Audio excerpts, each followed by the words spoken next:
Right.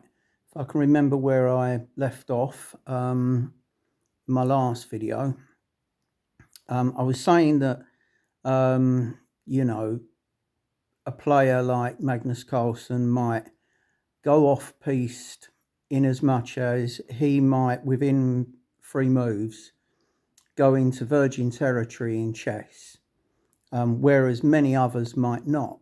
Now, you see, anyone can make those moves, though. I mean, the 3 moves he made, anyone can make. And that's a bit like it is with diet, as I see it. The experts are all pursuing certain lines of inquiry, which are the most promising, and very few experts are really going to go anywhere else. And so it's up to individual people who can try something else. Now, if you've got, say, many people like that, let's just say 100. 99% of them can pursue other lines and they're not going to get anywhere. In fact, 99.9, 99.99, and so on. Very few people are going to actually stumble upon something that the experts haven't found, but it doesn't mean they can't. Now, so I'm a bit like that. I look at it that I've sort of gone off piste, but it's not just maybe one move. It's maybe another move after that and another move after that. So it's a bit of a difficult route to find. It doesn't say anything that anyone else can't say, just the same as anyone can make novel chess moves, but they can't necessarily find a route to success with it. Now, here's where the analogy breaks down, because if you're playing chess, then obviously if you make some moves, your opponent's moves, you can't anticipate, and that causes all sorts of problems, obviously. And also, if you make some moves early on in the game, it's many moves afterwards that you either win that game or you don't, perhaps. So the analogy breaks down there, because with dieting, in order to try and cure diabetes, I think you can make a couple of moves that other people haven't thought of. It's surprising how, it's like I say in chess, you're only making, maybe like Magnus Carlsen, 3 moves, and then you're in virgin territory from 4 million games. So that shows how infrequently someone might go down those routes. Now, in chess, you've only got 16 pieces yourself that you can move. So that's, you can only, by the 3rd move, I suppose you can do 16 moves, 1 of 16, 1 of 16, 1 of 16.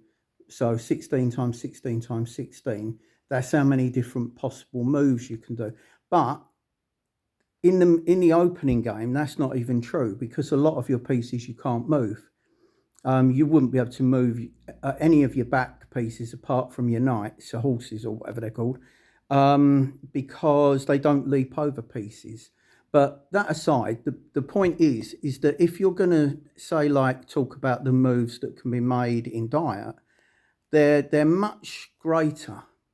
We've all heard of so many different types of diet over the years, and the fact that experts are pursuing particular lines doesn't mean that other lines can't be pursued, but there's much greater number, and the variations are much greater, because you're not just dealing with 16 possibilities, you're dealing with many more. So with a slight tweak, that anyone can do.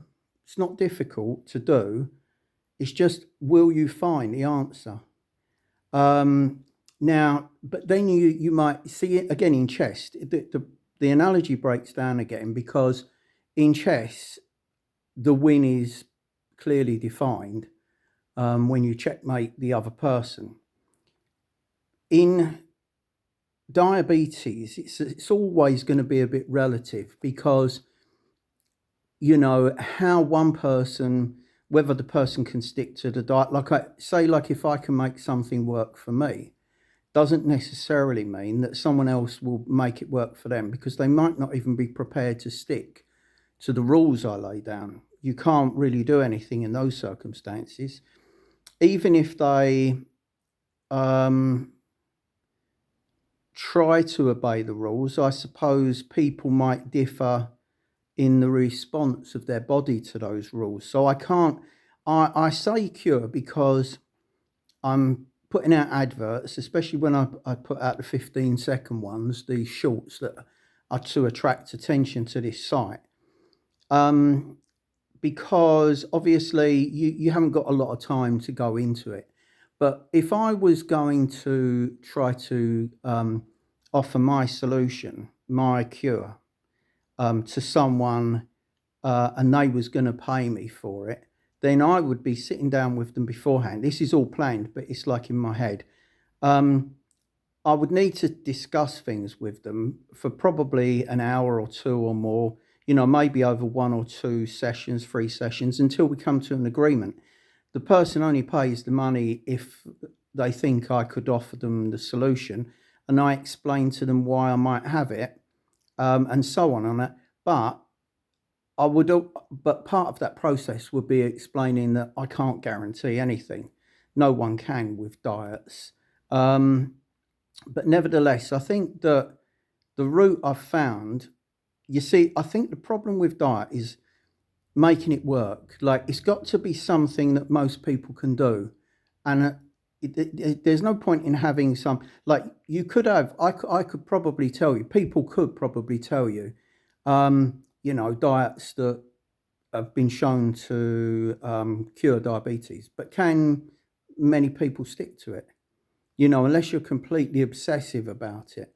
So it's got to be easy, and it's got to be sustainable. It mustn't be something that you can do for a short time and then you fall off the wagon and you lose all your benefits. And this is what I think I've got. I think it will work for a person. I would only take the money. Obviously, they only give it when they are confident in me.